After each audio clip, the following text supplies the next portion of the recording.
Bonsoir mes très chers compagnons nocturnes et soyez bienvenus dans cette nouvelle vidéo assez particulière puisque ça va être une nouvelle réponse au tag. Alors cette fois-ci c'est le Chapelier Tokev qui tient une chaîne dédiée au cinéma d'horreur qui est très récente, qui m'a tagué pour répondre à toutes ces questions. Ce sont des questions sur le cinéma, des questions un peu plus personnelles sur la collection de DVD que j'ai et sur les comics apparemment. Alors je sais pas si j'ai été tagué par d'autres personnes, j'ai pas regardé les réponses de tout le monde à ce tag, je sais même pas qui c'est qui a lancé le tag à l'origine en fait. Et j'ai dit que je répondrais à ces questions au plus vite et eh bien je fais ça maintenant, comme ça au moins ce sera fait, et je diffuserai ça le mercredi 8 février. La première question, c'est quel est le steelbook qui me fait le plus envie, que j'ai envie d'acheter, et quelle est la statuette aussi qui me fait le plus envie. Alors pour le steelbook, eh bien j'en ai pas beaucoup, j'en ai une vingtaine à tout casser je pense dans ma collection, et celui qui me fait plus envie, eh bien oui, il y a celui de Mars Attack, que le Chapelier Tokev a déjà mentionné dans une vidéo, qui est un steelbook qui est en tirage limité, et qui est vraiment très beau, mais qui est en rupture partout, qui vaut super cher, et du coup bah il y a celui-ci. Après, je dirais aussi celui de Beetlejuice. Si j'ai bonne mémoire, en fait, tous les films de Tim Burton ont été ressortis en steelbook. Et celui de Beetlejuice était vraiment vraiment beau, en fait. Il était plutôt beau et il m'avait donné envie. Sinon, à part ça, eh bien, je saurais pas quoi vous dire parce que je connais pas plus de steelbook que ça. Celui des 8 salopards, il est pas extrêmement beau et pourtant, j'hésite à le prendre. Mais je pense que je vais prendre le DVD en version normale, simple, un jour. Et à part ça, non, je vois pas pour les steelbooks. Je saurais pas quoi vous dire. Tous ceux qui me plaisent vraiment, je les ai déjà achetés. Et les autres, soit je les mets de côté et je les oublie. Voilà. Pour la statuette qui fait vraiment le plus envie, moi vu que je suis un gros fan de comics, il y a une statuette qui fait vraiment envie, c'est celle du Joker, designée par Greg Capullo.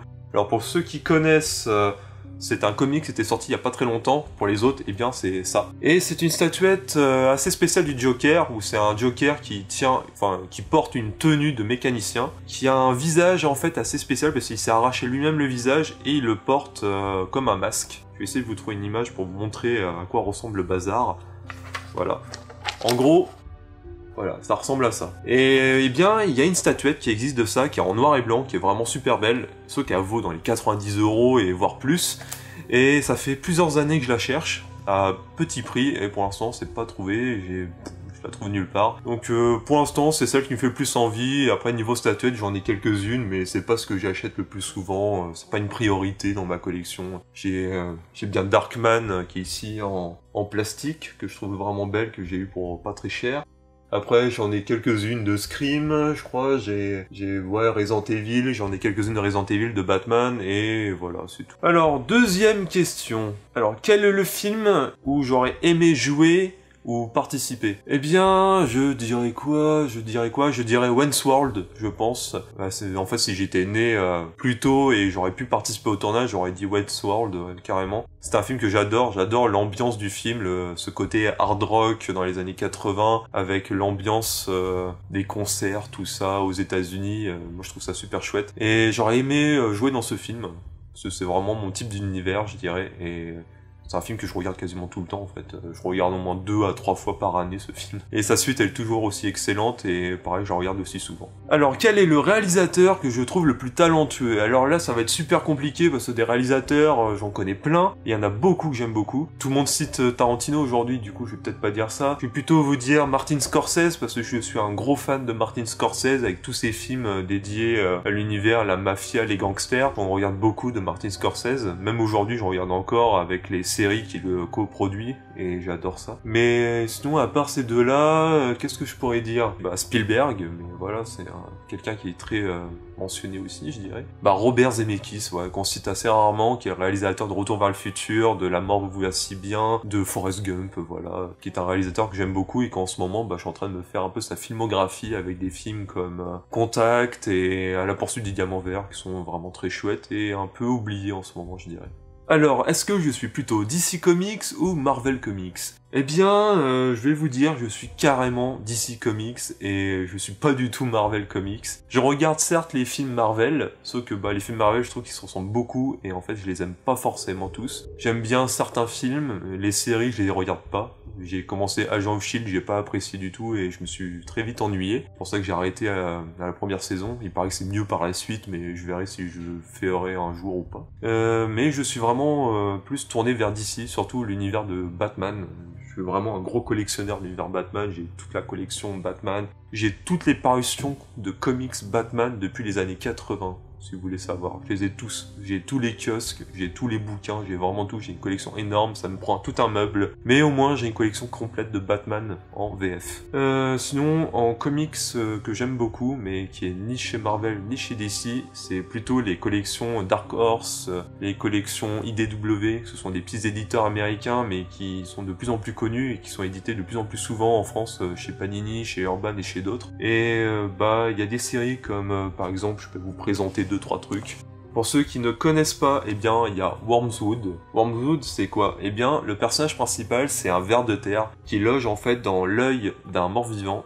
Et en fait, ce ver de terre est un peu occulte, un peu bizarre, et en fait, dès qu'il rentre dans un corps, il peut le contrôler, tout simplement. Il peut le contrôler. Et leur mission, c'est de combattre des aliens pour empêcher que des entités venant de d'autres dimensions viennent détruire la Terre, et c'est vraiment cool. C'est une série en 3 tomes que j'aime particulièrement, qui est dessinée par je sais plus qui, Ben Temple-Smith, qui est vraiment un dessinateur que j'aime beaucoup, qui a un style par contre qui est très particulier, je vous le dirai tout de suite.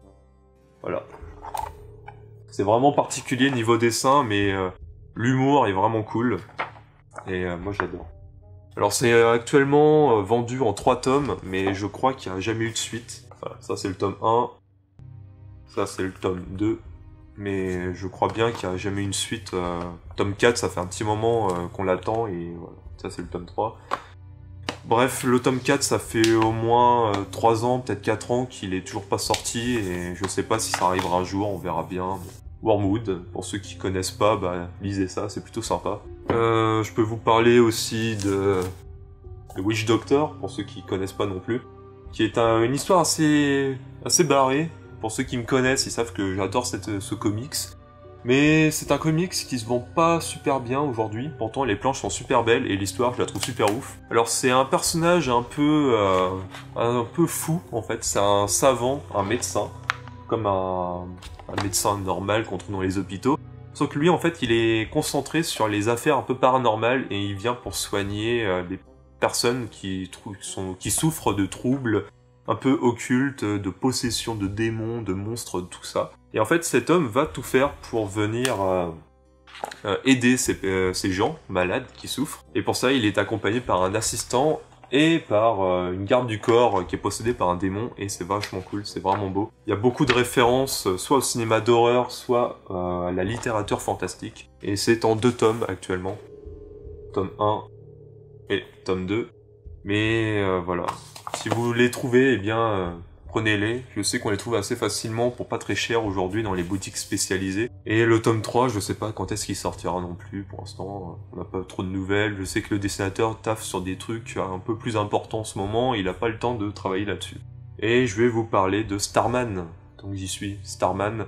Alors Starman, c'est un personnage que j'aime beaucoup parce que c'est un anti-héros qui devient un super-héros alors qu'il le souhaite pas. Et c'est juste qu'il est obligé de reprendre l'héritage de son père, parce que son père était un super-héros qui s'appelait Starman, qui était super connu, qui était super puissant, qui avait un sceptre qui permettait de lancer de la lumière et de contrôler la lumière un peu partout. Et son père, il est obligé de prendre sa retraite, et il va donner son héritage. Sauf que lui, Jack Knight, il en veut pas, il veut vraiment pas de cet héritage, il a envie de rester dans sa petite vie un peu paisible. Et au final, c'est son frère qui va reprendre le costume de Starman, sauf que dès la première nuit, son frère va se faire assassiner. Du coup, pris de remords, Starman va devenir Jack Knight, et vice versa.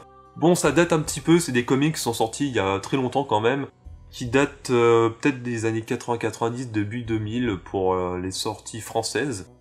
Et moi j'aime beaucoup le dessin, même s'il paraît un peu vieux, ça dépend, d'une planche à l'autre il change en fait. Et c'est un comics qu'aujourd'hui on trouve plus facilement. C'était des omnibus, alors c'était des gros pavés. Dans mes souvenirs c'était 40 € le tome, et aujourd'hui, ah non c'était 50 € le tome, je m'en souvenais même pas. Et aujourd'hui ça vaut dans les 60 à 90 € dans les boutiques spécialisées.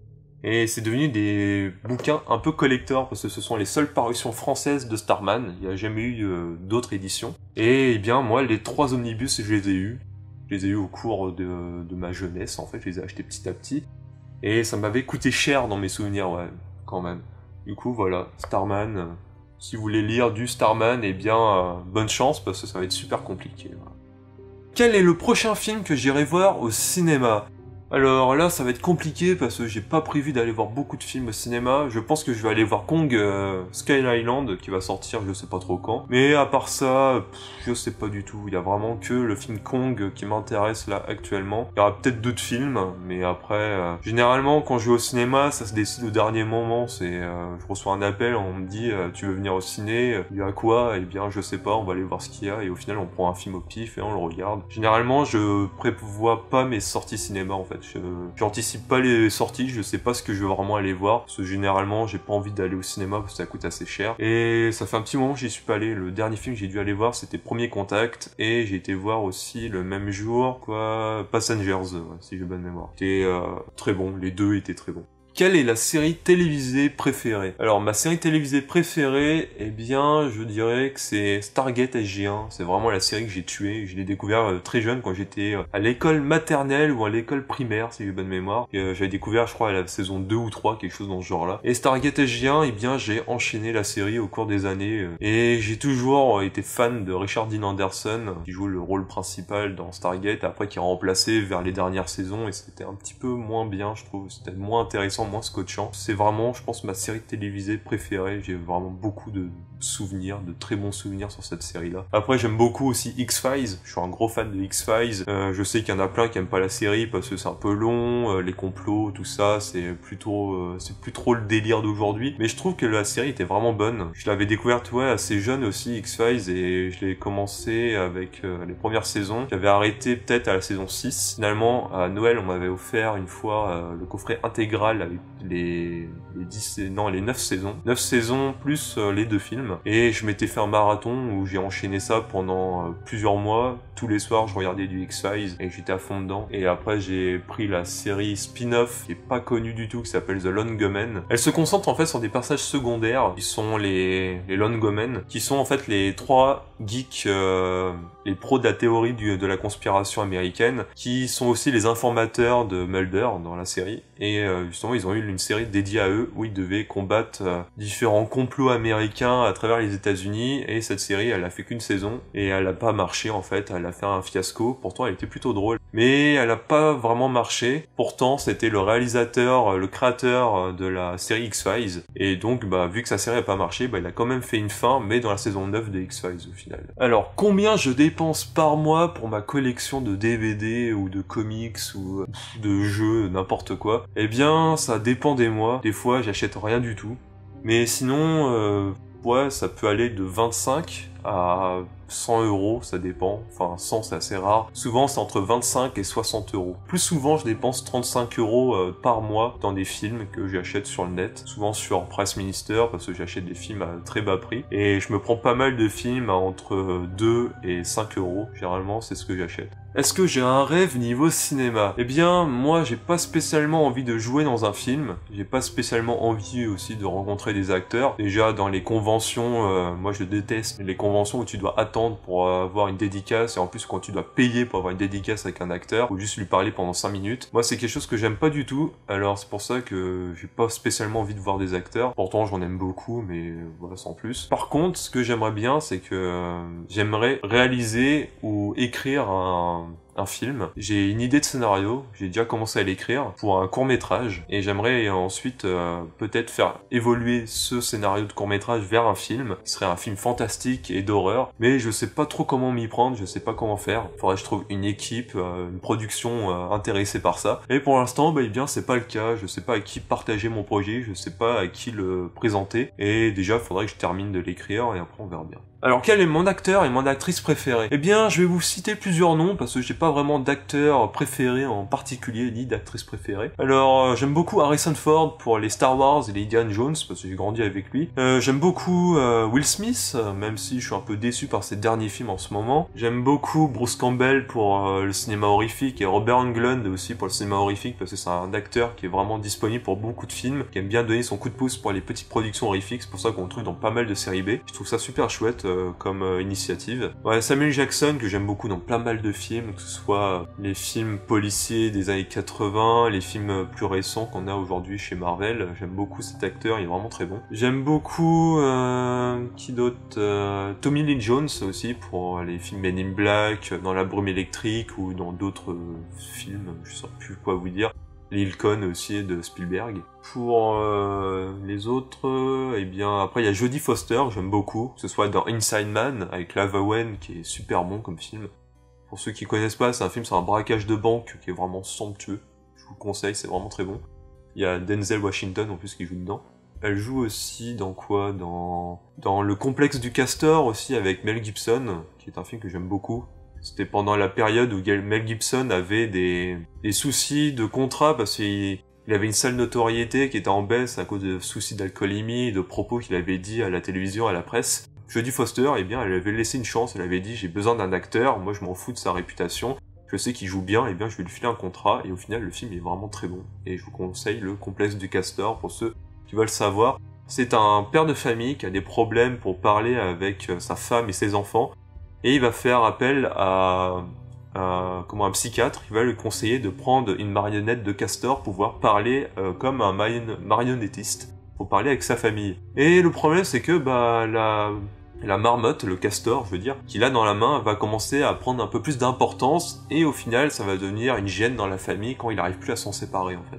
Et c'est un bon film que j'aime beaucoup, c'est un film un peu dramatique, un peu familial, un peu bizarre, mais je trouve super chouette. Après, en actrice, mais bien, j'aime beaucoup Scarlett Johansson depuis le film The Island et dans les films Marvel, même si c'est des films que j'affectionne pas particulièrement aujourd'hui. J'aime beaucoup, qui d'autre, Kate Beckinsale aussi, après je sais pas, j'en connais plein, mais je saurais pas quoi vous redire, en fait. Je connais pas les noms de toutes les actrices que je suis. Alors, on va arriver à la fin, la toute dernière question. Et cette fois-ci, est-ce que je suis plus Gardien de la Galaxie 2, Thor Ragnarok, Logan ou Spider-Man Homecoming? Eh bien, ça va être clair, je suis vraiment plus Gardien de la Galaxie 2 pour une simple raison, c'est que j'ai adoré le premier film. J'ai lu 0 comics Gardien de la Galaxie, mais j'ai beaucoup apprécié le film. Le film était vraiment très bon, le premier, et j'attends beaucoup du 2. J'ai vu la deuxième bande-annonce, celle qui a été diffusée pendant le Super Bowl, et le film il a l'air vraiment très bon, il a l'air d'être très prometteur, et je pense que je vais aller le voir au cinéma. Je sais pas du tout quand il sort, mais voilà. Bon, j'arrive à la fin de cette vidéo. J'espère que ça vous aura plu. J'ai répondu à toutes les questions de ce tag, j'espère que mes questions, mon opinion vous a plu sur tout ça. Et j'espère que ça va vous intéresser, je sais pas quoi vous dire de plus. Peut-être qu'un jour je ferai moi-même un tag, je pense que je vais en lancer un, peut-être sur le cinéma, les séries B, les séries Z, je sais pas, je vais réfléchir, on verra bien. Pour l'instant, j'ai pas plus de choses à vous dire, et je vous dis bonne soirée, et on se retrouve la prochaine fois dans une prochaine vidéo. Bye.